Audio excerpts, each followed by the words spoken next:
vitória é nossa. A vitória é nossa.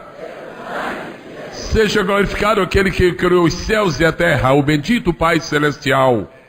Seja glorificado o seu Filho, nosso maravilhoso Salvador. Seu nome é Jesus Cristo, Rei dos Reis, Senhor dos Senhores, Campeão dos Campeões, General que jamais perdeu uma batalha, Autor da nossa fé e da nossa salvação, aquele que garante o perdão para o nosso passado, a segurança para o nosso presente e a moradia eterna nas mansões celestiais. Glória ao Senhor. Eu vos cumprimento nesta noite, muito abençoada, muito festiva, muito especial para mim. Eu vos cumprimento com a paz daquele que morreu por nós e ressuscitou e enviou o seu Espírito para estar conosco hoje e sempre. Deus seja louvado por todas as coisas. Como disse no culto anterior, significa para mim mais que um prazer, mais que uma honra. É na verdade um privilégio voltar a esta cidade, estar outra vez nesta tribuna, rever o pastor José Santos, a quem conheço literalmente há 50 anos, e rever também o pastor Silas. Este eu conheço há um pouco menos, mas eu o conheci criança e o vi crescer e desenvolver-se tão brilhantemente na obra de Deus. Esta é uma grande noite, esta é uma noite que o Senhor preparou para nós, para que tiremos dela o melhor proveito, em nome do Senhor Jesus.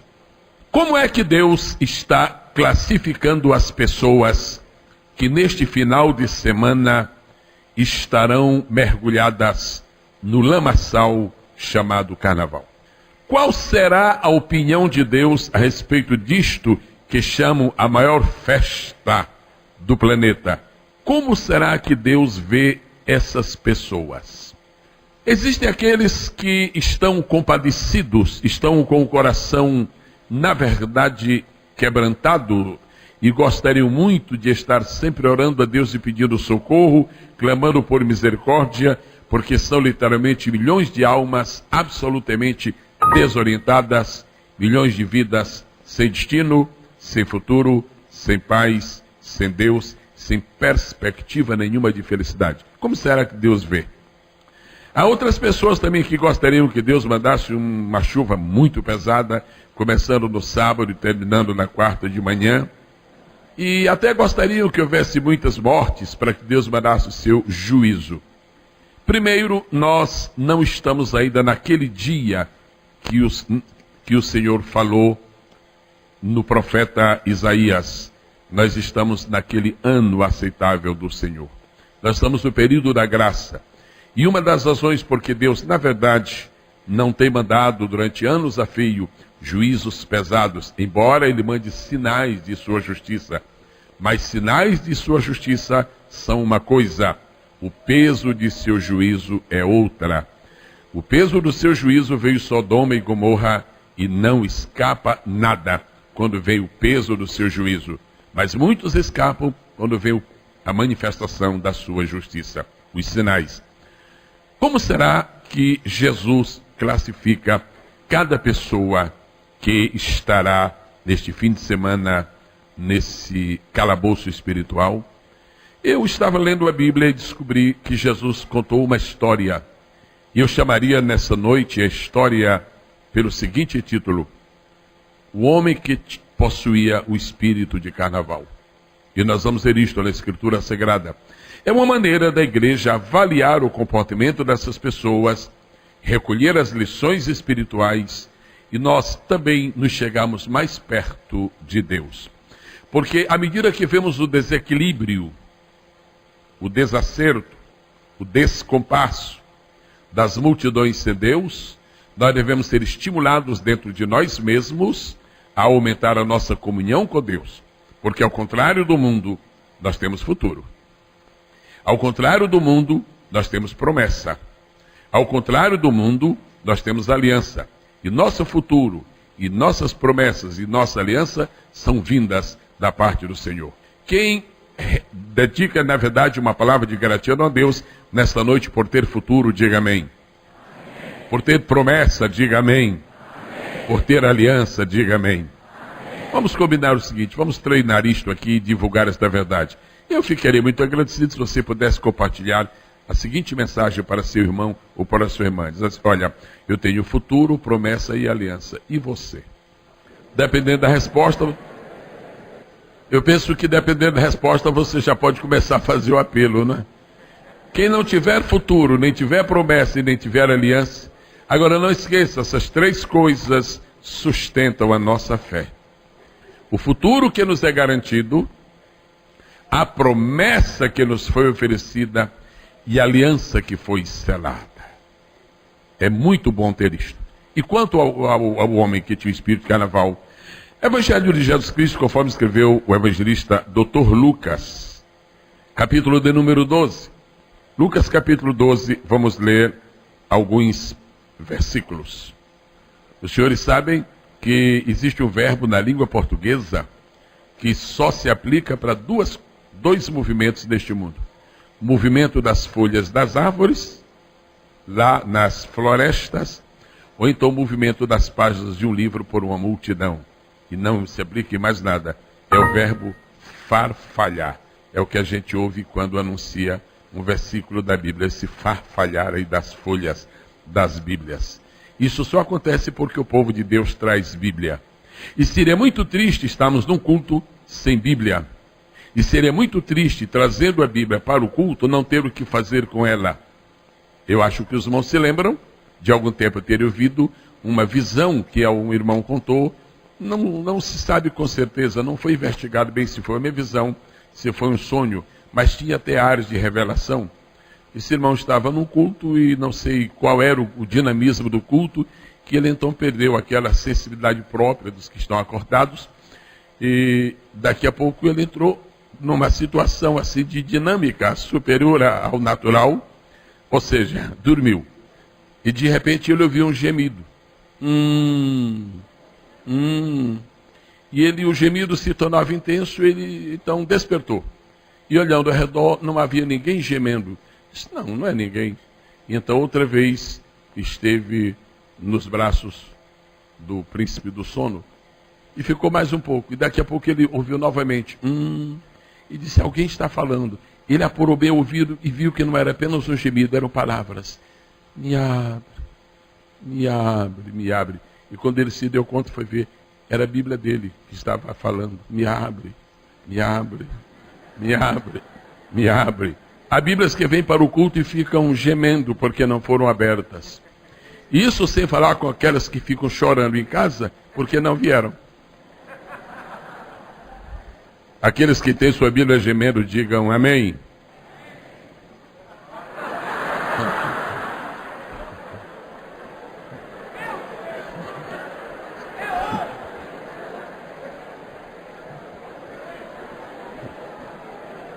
Aqueles que deixaram a Bíblia chorando em casa, digam aleluia. Apenas 79. Glória a Deus. Você vai perguntar se o primeiro culto foi assim. Absolutamente. Deus não fabrica automóveis. Quem encontrou Lucas 12? Amém. Como nós vamos pregar uma mensagem assim muito forte, muito pesada, então a gente precisava de um momento de descontração. Uma mensagem um pouco forte, um pouco pesada. Lucas capítulo 12, nós vamos começar a leitura do versículo de número 16. Quem está falando é Jesus. E propôs-lhes uma parábola, dizendo: a herdade do homem rico tinha produzido com abundância. E arrazoavam ele entre si, dizendo: que farei? Não tenho onde recolher os meus frutos. E disse: farei isto: derribarei os meus celeiros, e edificarei outros maiores, e ali recolherei todas as minhas novidades e os meus bens. E direi à minha alma: alma, tens em depósito muitos bens, para muitos anos, descansa, come, bebe e folga. Mas Deus lhe disse: que foi que Deus disse? Aqui está a identidade daquele homem. Você não precisa saber o nome dele, basta conhecer a sua identidade, que está o RG daquele homem. Louco, esta noite te pedirão a tua alma, e o que tens preparado, para quem será? Quantos amam a palavra de Deus? Quantos sabem que o que nós acabamos de ler é a palavra de Deus? Curvem suas cabeças, por favor. Pai nosso que estás nos céus, a ti seja dada a honra, glória, louvor, adoração. A ti pertence a majestade, a soberania, o reino e o poder por toda a eternidade. É uma quinta-feira, à noite, teus filhos decidiram deixar seus lares. Alguns estão vindo diretamente de seu trabalho e estão aqui para ouvir a tua voz. Tua voz, Senhor, é a solução para os nossos problemas. É o desaguadouro, Senhor, onde os rios dos nossos anseios encontram respostas eficazes e definitivas. Tua voz é a chuva que rega a nossa terra, o nosso coração, tantas vezes árido e deserto. Tua voz, Senhor, nos encanta, nos consola, nos conforta e edifica. Tua voz é o eco da tua palavra. Fala por ela para nós nesta noite, através do teu bom Espírito, em nome e por amor de Jesus. E cada um nesta casa sinta-se estimulado a dizer, amém. Aquele homem possuía o espírito de carnaval, como nós veremos um pouco mais tarde.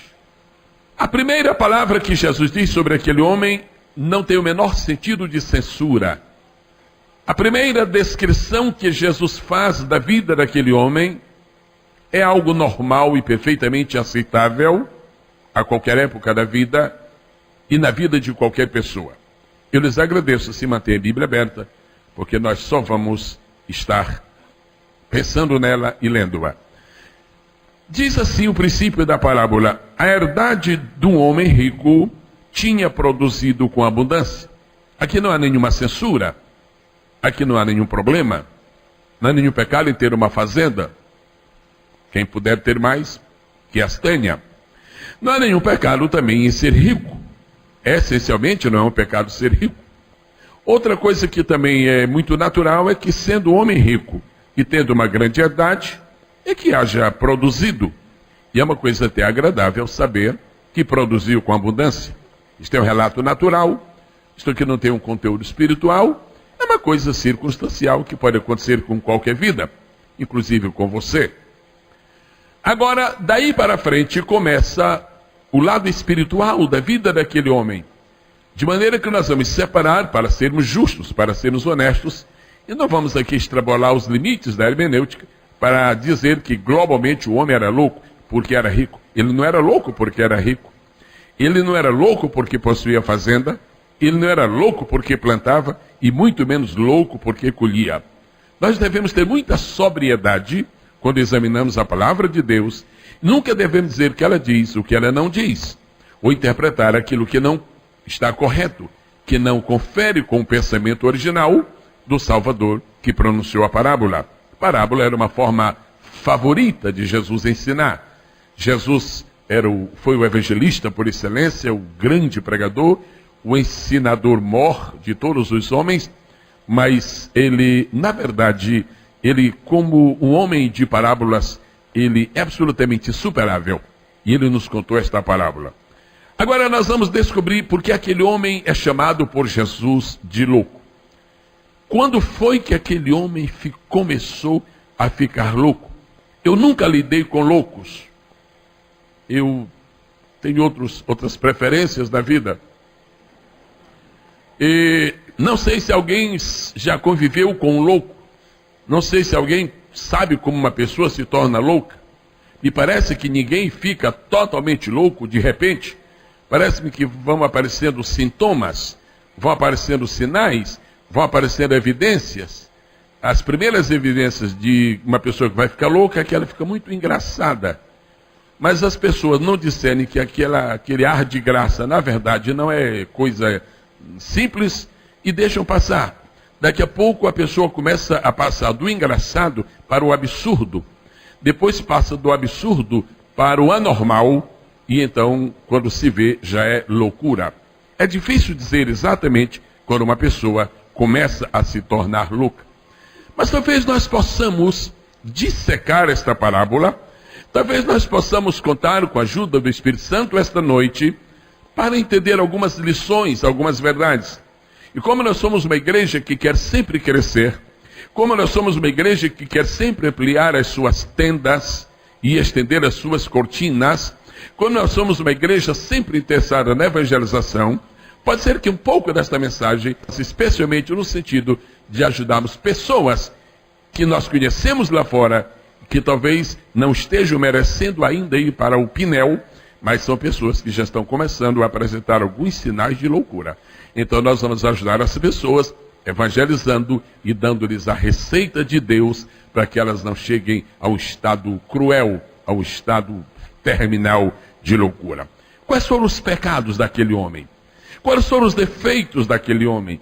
Quais foram os erros daquele homem? O que foi que fez aquele homem tornar-se louco? Ele não bebeu demais, ele não fumou demais, não foi maconha que o tornou louco, não foi excesso de discotecas que o tornaram louco, não foi o trânsito da Avenida Brasil que o tornou louco, não foi nada disso.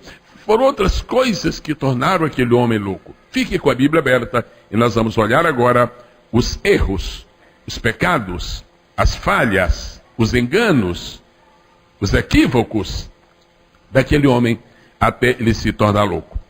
Em primeiro lugar, esta noite, se bem se lembram da parábola, e claro que já a sabiam, já a conheciam, se bem se lembram da parábola, vamos recordar, mesmo sem ler o texto, sem relê-lo, vamos recordar que aquele homem que sabia falar, aquele homem que sabia pensar, aquele homem que sabia decidir, aquele homem que tinha senso de organização, aquele homem que sabia plantar, aquele homem que era um bom empresário, aquele homem que tinha auras de sucesso na vida, aquele homem excluiu Deus da sua vida.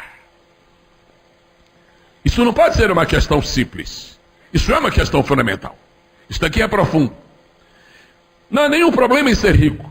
Mas o problema é que alguns ricos acham que o seu Deus é a sua riqueza. E riqueza não é Deus nem deusa. O problema não é ser bonito. O problema é que algumas pessoas são tão bonitas, são tão belas, que acham que não precisa de Deus, porque Deus é a sua beleza. O problema não é ter amigos. O problema é que algumas pessoas têm amigos tão bons, tão amigos, que acham que não precisam de Deus, porque seus amigos resolvem. O problema não é ser inteligente, mas é que algumas pessoas são tão inteligentes que acham que com a sua inteligência não precisam de Deus. E assim nós começamos a descobrir que não é só aquele homem que começou a ficar louco. Nós começamos a descobrir que hoje há milhões e milhões de pessoas que estão começando a ficar loucas. O homem ou a mulher começa a ficar louco quando ele exclui Deus da sua vida. Porque nenhum homem é sábio se Deus não estiver no centro da sua vida. Fulano tal pode ser um cientista. Fulano tal pode ser um grande filósofo. Aquele outro pode ser um grande intelectual. Aquele pode ter até diplomas de pessoa que é capaz de inventar coisas.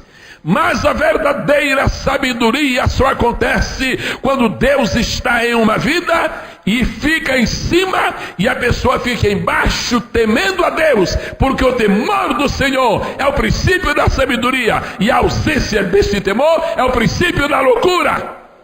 Eu quero me congratular com você esta noite de quinta-feira, com esta multidão que lota e superlota esta casa, porque são as únicas pessoas que nunca serão loucas, porque puseram Deus na sua vida e fizeram o melhor.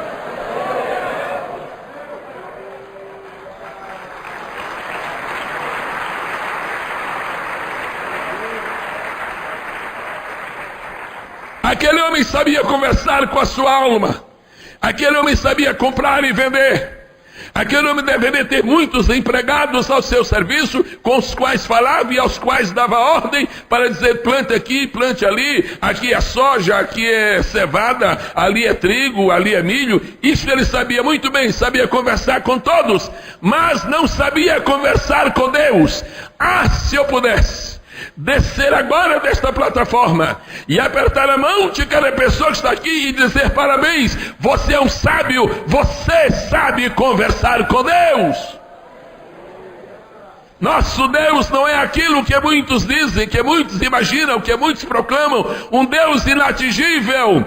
Eu sei que eu não posso neste momento subir como eu estou aqui até Ele, mas não tem problema, Ele desce até mim, Ele está aqui esta noite. Eu proclamo a presença de Deus neste santuário esta noite para te ajudar, para te amar, para te fazer promessas, para cumprir promessas, para renovar alianças, para te curar, para te batizar com o Espírito Santo, para te fortalecer, para te ajudar. Eis que a mão desse Deus não está encolhida, que não possa ser estendida. Se aquele homem estivesse aqui nesta noite, ele não ficaria nesta reunião. Ele não tinha tempo para ficar em reunião como esta. Ele só teria um segundo para passar aqui. Ele entraria por uma porta, sairia pela outra. E a única coisa que ele ouviria não seria uma pregação, não seria uma ação. Ele só ouviria uma palavra: louco. Só dá tempo ouvir esta palavra: louco. Lembra-te do teu Criador nos dias da tua mocidade, antes que venham os maus dias, aqueles dias dos quais vinhas a dizer: não tenho neles contentamento. O apelo de Deus esta noite para você é que você nunca se desvie, jovem. É que você nunca se desvie, meu irmão e minha irmã. O apelo de Deus para você esta noite, meu amigo: venha para Jesus hoje. Entregue o seu coração para Jesus hoje. Não seja louco de excluir Deus da sua vida. Deus não está implorando um lugar no seu coração, porque Deus não depende disso, mas Ele está batendo gentilmente a porta e dizer: se quer ser feliz, eu entro. Se abre a porta, eu entro e ainda faço uma ceia, e nós vamos ser juntos. Quer ser feliz? Me dá lugar. Um Deus que bate a porta de um pecador só pode ser um Deus gracioso, só pode ser um Deus extraordinário. Como é que aquele homem não pensou neste Deus? Aplauda este Deus a quem você ama e tanto admira.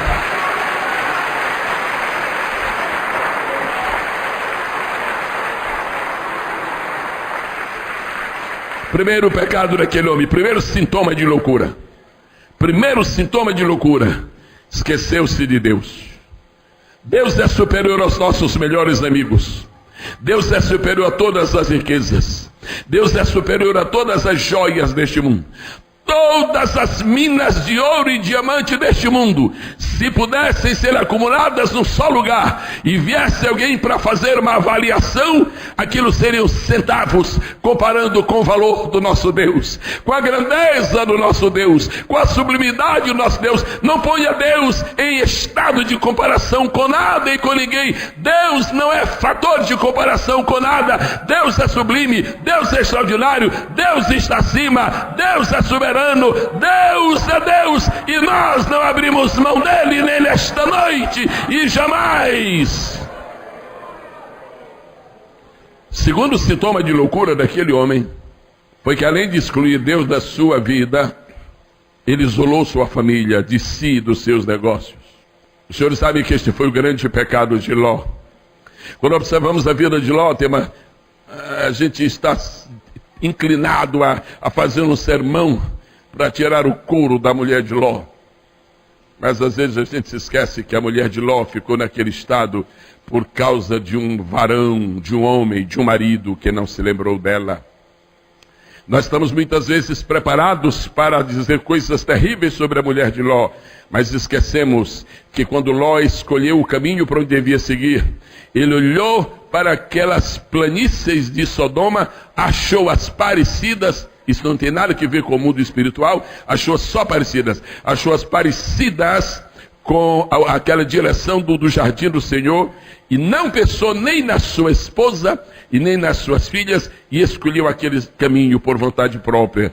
O homem que exclui sua família dos seus negócios, o homem que exclui sua família dos seus pensamentos, o homem que exclui sua família dos seus projetos, um homem que exclui sua família dos anelos mais interiores do seu coração, este homem não tem futuro. Este homem não tem perspectivas de felicidade. Por isso que a Escritura Sagrada diz que a decisão de Josué foi esta: eu e minha casa serviremos ao Senhor. Se você é um marido, se você é um chefe de família, eu peço a você que traga sua esposa para mais perto de você, traga sua família para mais perto de você, e antes de pensar nos seus negócios, pense na sua família. Antes de pensar no seu dinheiro, pense na sua família. Dinheiro, parece-me, se eu não estou enganado, existe em qualquer banco por aí. Agora a família é só na sua casa, é esta que Deus lhe deu. Aquele homem não tinha lugar para Deus, e não havendo lugar para Deus, como haverá lugar para a família? Porque Deus é quem nos inspira a amarmos a família. É Deus que criou a família, Deus que estabeleceu a família. Toda pessoa que é alienada de Deus é igualmente alienada da família. Todo bom crente tem um sinal. Ele está sempre desejoso de levar sua família para tão perto de Deus quanto ele mesmo tem estado. Senhores, pergunta o carcereiro de Filipos, que é necessário fazer para me salvar? E Paulo olha para o carcereiro, mas se lembra da família dele e diz: crê no Senhor Jesus Cristo e serás salvo, tu e a tua casa. Quantos podem esta noite dizer amém? Diz o seguinte: os celeiros são meus, o rebanho é meu, a soja é minha, o milho é meu. Se for no sul do Brasil, o aipim é meu. Se for no Nordeste, a macaxeira é minha. E se for lá no Rio Grande do Sul, o chimarrão é meu. E se for no Rio de Janeiro, a feijoada é minha. Aqui, o caso é que é meu, é minha. O que era que... Qual dos seus bens pertencia à sua esposa? Nada. Qual dos seus bens pertencia aos seus filhos? Nada. Meu irmão e minha irmã, é um sintoma de loucura quando nós começamos a dar aos nossos bens e às circunstâncias materiais uma honra e uma consideração maior do que estamos dando à nossa família. Quantos recebem isto da parte do Senhor? Podem dizer amém. O terceiro sintoma de loucura daquele homem, já que ele alienou-se de Deus, já que ele distanciou-se do Criador, já que ele não tem a menor consideração à família, alguém tem que ocupar o lugar. E agora você vai naturalmente pasmar de terror diante desse homem que já está dando aqui sinais de loucura. Daqui a pouco vai estar espumando. Pois bem, este homem agora não crê em Deus, Deus não está na sua vida, não liga para a família, é só ele. Se Deus não está presente em sua família, então ele não vai fazer como filho pródigo, gastar o dinheiro com os amigos, porque é a única coisa a qual ele está evitando. Porque o homem realmente, aquele era seguro, aquele é o antipródigo. Muito bem, então ele está agora fazendo o seguinte: é tudo para mim. E o terceiro erro, o terceiro pecado, o terceiro grande engano daquele homem foi tornar-se o centro da sua própria vida. Eu quero pedir que você mantenha a sua Bíblia aberta. Nós vamos ver quantas vezes aquele homem usa oculta ou claramente o pronome eu. Vamos agora ver que desastre. Você está com a Bíblia aberta, diga sim. Se você não trouxe Bíblia, diga nunca mais. Muito bem. Então vamos lá. Vamos lá, estão prontos? Versículo de número 17. E arrazoava ele entre si, dizendo: que farei? Aqui já está oculto o eu, não é? Que farei? Que farei, quem é? Qual é o sujeito dessa pergunta? Eu. O que eu farei? Muito bem. Então anotem, número 1. Agora vamos número 2. Não tenho. Quem é que está oculto aqui? Eu não tenho. Não tenho de recolher os quê? Os meus. Já é a terceira vez. Num versículo só, 3 vezes. Isso não é egoísmo. Egoísmo é mais barato. Isso aqui é egocentrismo. Muito bem, daqui a pouco vai ser egolatria. Vamos para o verso número 8. E disse, o que é que ele disse? Farei isto. Quem farei? Eu. 4ª vez. Vamos para frente. Derribarei. Quem derribarei? Eu. Vem a 5ª vez. Derribarei o quê? Os meus. Já vem a 6ª vez. E farei o quê? Edificarei. Vem a 7ª vez. Outros meus. E ali farei o quê? Recolherei. Quem? Eu. Já vem a 8ª vez. Recolherei todos o quê? As minhas. Novamente eu. Minhas novidades. E o que mais? E os meus bens. Que número já estamos? 10? Ok, ainda tem mais. E direi a quem? A minha alma. Tens em depósito muitos bens para muitos anos. Descansa, come, bebe e folga. O número 10 é o número das experiências humanas na Bíblia.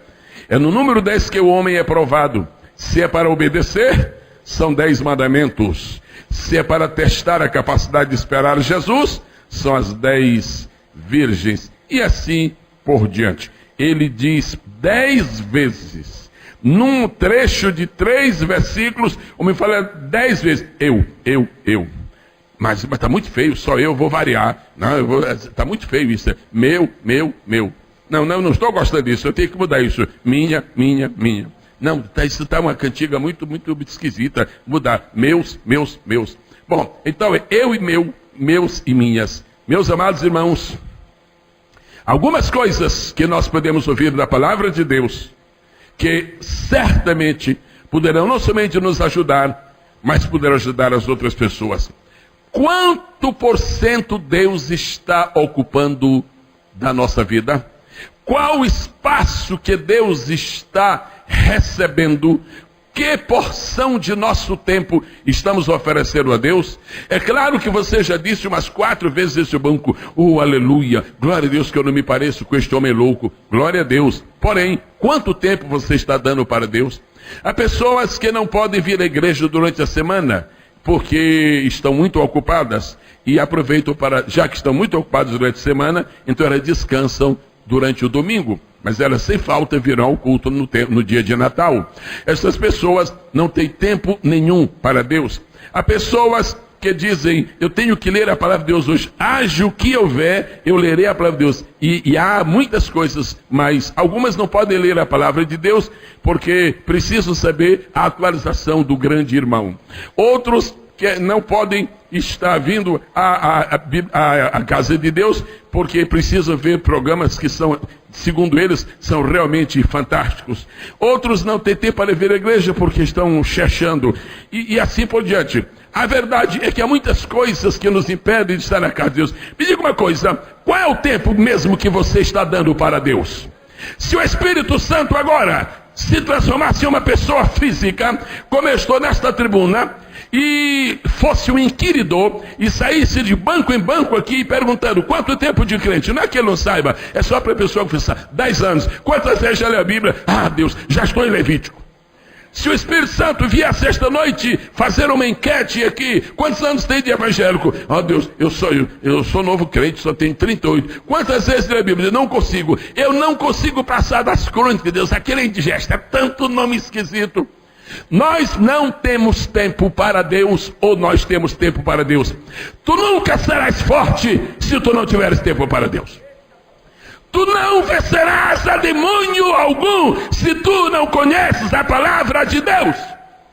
Porque o único canhão que derrota Satanás, a única pistola que fere o diabo, a única metralhadora que assombra o inferno é esta de 2 polegadas. Está escrito, está escrito, está escrito, está escrito, está escrito, está escrito, está escrito, está escrito, está escrito, está escrito, está escrito. Aleluia! Aleluia! O egoísmo está levando as pessoas para a morte. O egocentrismo está levando as pessoas para a egolatria. E a egolatria é uma forma de idolatria. Esta noite Deus diz: meu filho, quero mais do teu tempo.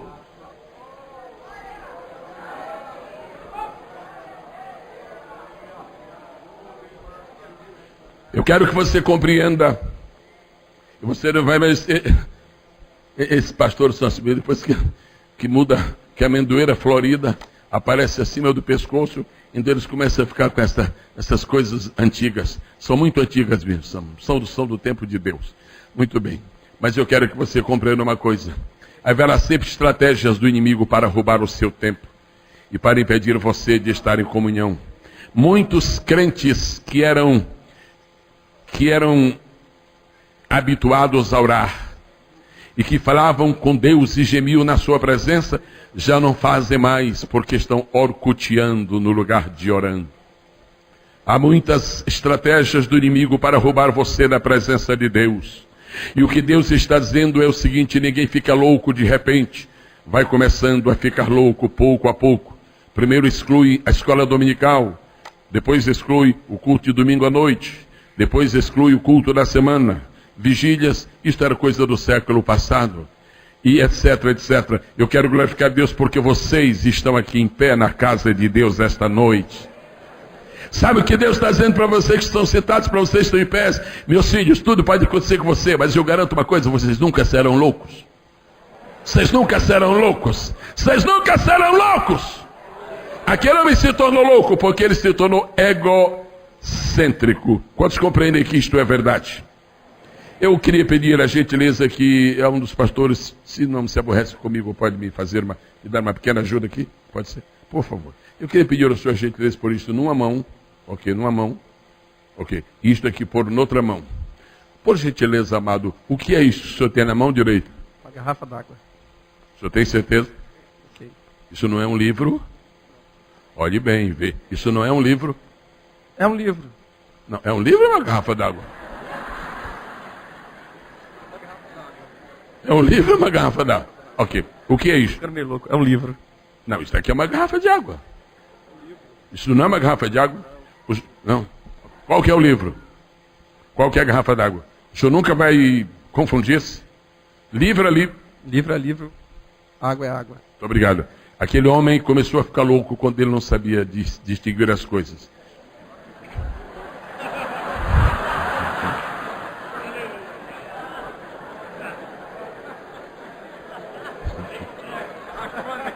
Hein?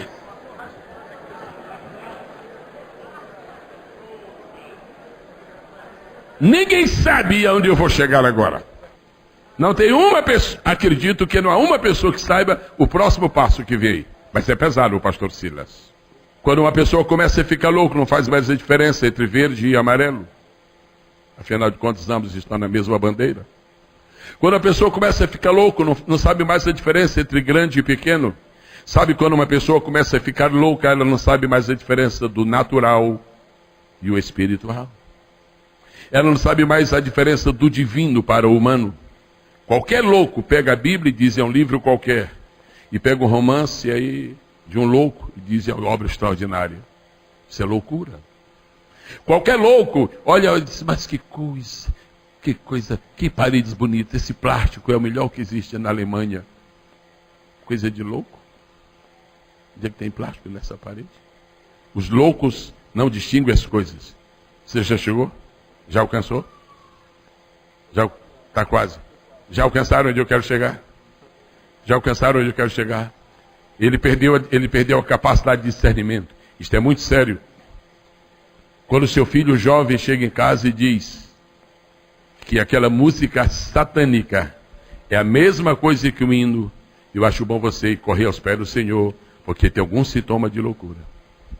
Quando a pessoa não sabe mais a diferença entre o diabo e Deus, as coisas já estão terríveis. E já tem loucura aí. Aquele homem foi criado por Deus com espírito, alma e corpo. E alma é uma coisa, e corpo é outra coisa. Quando ele começou a ficar louco, ele não sabia mais a diferença de corpo para alma. Virou e disse para a sua alma, come. Porventura a alma gosta de hambúrguer? Porventura a alma come feijoada? Mas que louco! Já estava, o processo de loucura estava adiantado. Vocês estão compreendendo o que é loucura? Quando a pessoa está louca, na meia loucura, na metade do caminho para enlouquecer, já não distingue mais as coisas. Aquele homem no seu caminho, na sua jornada de loucura, ele começou a não distinguir as coisas. Ao invés de dizer assim, estômago come, está normal. Isso não é coisa de louco, qualquer um de estômago come. Estômago bebe, corpo, coluna, te deita aí. Agora, alma, bebe, alma tomando Guaraná, alma tomando Pepsi ou Coca, eu não sou a favor de nenhuma e nem contra, nem a favor nem contra, muito pelo contrário. Esta noite, você que está aqui, você sabe a diferença entre o bem e o mal? Esta noite, você que veste a casa de Deus, você sabe a diferença entre o certo e o errado? Esta noite, para você, uma pessoa que está dizendo que esta alteração de vida na área sexual, que isto é uma coisa comum, você acha que a pessoa está certa? Você não acha isso loucura? Aquele homem disse para a sua alma, alma minha, tens de depósito muito bem. Depósito? Soja para a alma? Soja, a alma não gosta de soja. A única comida que satisfaz a alma é a palavra de Deus. A única comida que satisfaz a alma do homem é esta. O Senhor é meu pastor. A única comida que satisfaz. Os senhores sabem que tem cantina aí fora. Os senhores sabem que se vende sanduíche aí fora. Os senhores sabem que se vende refrigerante aí fora. Os senhores sabem que tem restaurante. Mas os senhores não estão lá agora, porque os senhores não são loucos para na hora do culto estar comendo sanduíche. Os senhores sabem que corpo é corpo e alma é alma. Agora é a hora da alma. Aquele homem excluiu do seu calendário, da sua agenda, do seu programa, do ordenamento da sua vida, ele excluiu o tempo da sua alma, confundiu, fez uma confusão total, e ele não ofereceu à sua alma nada que a sua alma gosta. A alma não dorme, a alma não repousa em colchão Probel, a alma não se deita em colchão Ortobon, a alma só se deita nos braços de Jesus. A alma só descansa no refrigério do Evangelho. Este, onde está expondo a tua agora, e ela está toda alexandrina, dizendo: obrigado, meu dono, obrigado, fica mais. Não deixa eu terminar o culto agora, não. É isso, aquele homem estava louco. Eu quero pedir a você, em nome de Jesus Cristo, eu vou lhe dar 30 segundos para isso. Eu vou pedir a você que, para provar que você não tem nada com aquele louco, eu quero pedir que você fale um pouquinho com a sua alma agora. E é claro que você não vai... um momentinho, quando eu terminar aqui, eu vou comprar um pastel. O que é que você diria para a sua alma nesta noite? Se você tem uma mensagem certa para a sua alma, e agora, pela primeira vez na história da sua vida, quantos anos você é crente? Pela primeira vez na história da sua vida, você vai ser submetido a um teste de loucura, para saber se é ou se não é. O que é que você queria dizer para a sua alma nesta noite? Diga agora, por favor. Bata no peito e diga: alma, o que é que você diria para a sua alma? Aquele me bateu no peito e disse: alma, tem comida. Sai daqui, nós vamos para os espetos. Amanhã já está marcado, é no chão de barro. No outro domingo é no fogo de chão. No outro domingo nós vamos lá para o... Ainda tem aquele ali... Como é que chama? Porcão, outro meu porcão. Alma, porcão para a alma. A alma não gosta de porco, a alma gosta de cordeiro. Cordeiro de Deus que tira o pecado do mundo.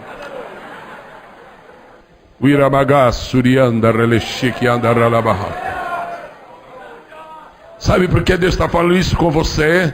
Porque vai acontecer um maravilhoso fenômeno esta noite. Vai acontecer, vai. Eu posso garantir o nome do Pai, do Filho e do Espírito Santo. Ouça o que eu vou lhe dizer. Por causa da palavra de Deus nesta noite, você vai sair daqui mais crente. Você vai sair daqui mais crente. E sabe também com quem Deus está falando? Com um desviado que esteja por aí, que está dando lixo para a sua alma. Para de dar lixo para a tua alma. Vem dar para ela o manjar que ela gosta. Aquele que habita no esconderijo do Altíssimo. Deus é o nosso refúgio e fortaleza, socorro. É isso que a alma gosta, é isso que a alma bebe. Vem dar água da vida para a tua alma. Vem chorar na casa de Deus para que o Senhor console a tua alma. O Senhor agora vai dar-nos uma pequena, mas de grande efeito, uma pequena sessão de refrigério para a alma. Todas as almas agora recebam refrigério do Senhor, consolo do céu. Alegra a tua alma, o Senhor é teu Deus. Alegra a tua alma, o Senhor é fiel, fiel, fiel.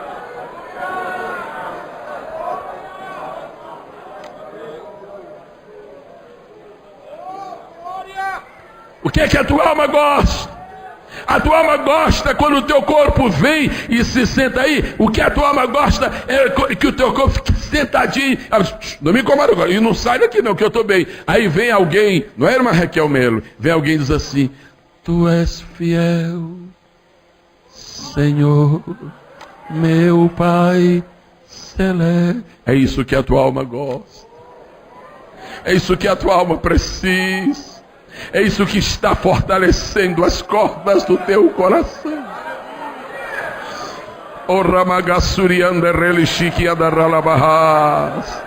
Aleluia, aleluia, aleluia. Aleluia. Você sabe, Quando algumas pessoas da igreja, durante o culto, por alguma circunstância, e começam a chorar aquele quebrantamento, alguém diz, os ímpios, que é isso que está passando mal? Passando mal. O choro da alma é o deleite do espírito. Quando você chora, você está dizendo, achei o manjar. Quando você chora, você está dizendo, oh, churrasco de felicidade, coisa maravilhosa, coisa linda, alimenta a tua alma. Agora o que acontece é que muitas vezes esta onda, estes modismos que aparecem no mundo lá fora, às vezes o inimigo quer introduzir-o disfarçadamente e distorcidamente na igreja. Todo mundo sabe. Aqui no Brasil nem tanto, mas eu vivi os últimos 7 anos nos Estados Unidos, é uma coisa louca, louca. De cada 10 pessoas que a gente encontra, 11 estão fazendo dieta. De cada 10 que a gente encontra, 11 estão fazendo dieta. Tem mais um lá que a gente não viu, que também está fazendo. Dieta para cá, dieta para lá, e dieta, e dieta. E os que não fazem, não, eu não faço dieta, eu nunca fiz. O que você faz? Faço regime. Ok, estou assim. Agora escute.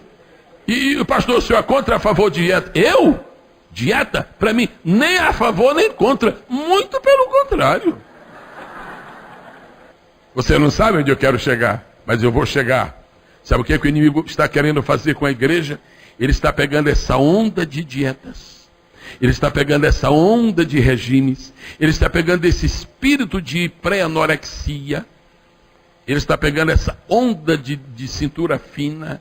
E está pondo na igreja e diz, aproveita. E aproveita e dá jejum para a tua alma também. Aproveita, faz um regime para a tua alma. Para de ler a Bíblia. Aproveita, faz uma dietazinha. Tu está lendo demais. Salmo 119, ninguém aguenta. Para. Eu quero que você compreenda esta noite. O Senhor Jesus está te pedindo que tu nunca esqueças a tua alma e atendas o que está escrito no livro de Deuteronômio. Guarda bem a tua alma. Guarda bem. Aquele homem ficou louco, porque ele não distinguiu, ele não soube, ele perdeu de saber a diferença entre corpo e alma e começou a dar sabugo para a sua alma e milho para o seu espírito. As duas coisas são pecaminosas, ou pelo menos são terrivelmente esdrúxulas. Vamos ver o próximo erro do homem. Agora, ele já está louco. A essa altura, depois está louco, aí não tem mais paradeiro. Vamos ao próximo erro, ao próximo pecado. Foi a prioridade falsa que ele estabeleceu na sua vida. Aí foi escândalo, aí foi demais. Isso é o seguinte, o louco, eu tenho que ser organizado. Pastor Adinel, Francisco de Souza, eu tenho que ser organizado. O homem tem que ser organizado, de manhã tem que fazer uma coisa, mas isso é um perigo. Eu ouvi falar de um homem que ele tinha complexo de organização e disse, não, toda a minha vida é organizada, eu já programei. A noite é para dormir, o dia para descansar. Então, e aquele homem estabeleceu uma prioridade. E eu vejo aquele homem pondo uma louçazinha assim, ele pôs um quadro de giz assim na parede, e diz, prioridades minhas, desse homem de sucesso, desse famoso fazendeiro, minhas prioridades. Número 1, descansa. Irmão, isso não é prioridade, mas isso é número 2. Número 1, trabalha. Número 2, descansa. Descansar de quê? Não trabalhou. Tá vendo? Tá louco. O item número 1 da agenda daquele homem era esse. Bom, eu ia ter que acordar de manhã, então o que é que eu vou fazer hoje? Número 1, descansar. O que é que você fez de noite, rapaz? Vocês estão vendo? Isso está na Bíblia. Eu estou fora da Bíblia? Eu estou fora da Bíblia? Isso não é o que está na Bíblia? Esse homem era louco. Agora você vai ver por que foi que Deus chamou esse homem de louco. Primeiro disse, mas como descansa? Como descansa se não trabalha? Então, primeiro item, descansa. Agora, número 2. Vocês estão com a Bíblia? Número 2. Um absurdo. Mas um absurdo, um louco. De 8 às 11 é o descanso. De 11 a 1 eu como. Mas peraí. Bom, vamos ver logo. E de 11 às 3 bebo. O homem que possui o espírito de carnaval.